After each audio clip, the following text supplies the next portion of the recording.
En tant que secouriste, on fait beaucoup d'accidents en montagne, on voit des choses qui ne sont pas belles, mais jamais une chose de cette ampleur, jamais. Je faisais partie de la première équipe arrivée sur place. Vu l'hélicoptère, nous avons vu l'étendue de la catastrophe. Et dès les premiers instants sur les lieux du crash, nous avons vite compris qu'il n'y aurait pas de survivants. À 10h45, nous nous trouvons à la section aérienne de la gendarmerie à Digne. Le pilote nous avertit que le signal de l'A320 a disparu.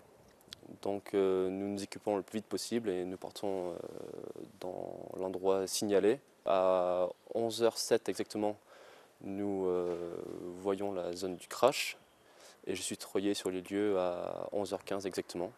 Et la scène est simplement surréaliste. Surréaliste. Nous voyons donc déjà les premiers corps, les premiers restes humains. Mission est donnée de faire des premiers clichés photos pour les constatations et on nous demande aussi de retrouver la boîte noire. On se doute bien que le choc a été extrêmement violent. On a trouvé très peu de gros morceaux, si ce n'est une roue, si ce n'est un bout de carlingue avec 3-4 hublots dessus. Le reste, c'est vraiment des petites pièces d'avion, des très petites pièces. Ce soir, je retourne sur la scène.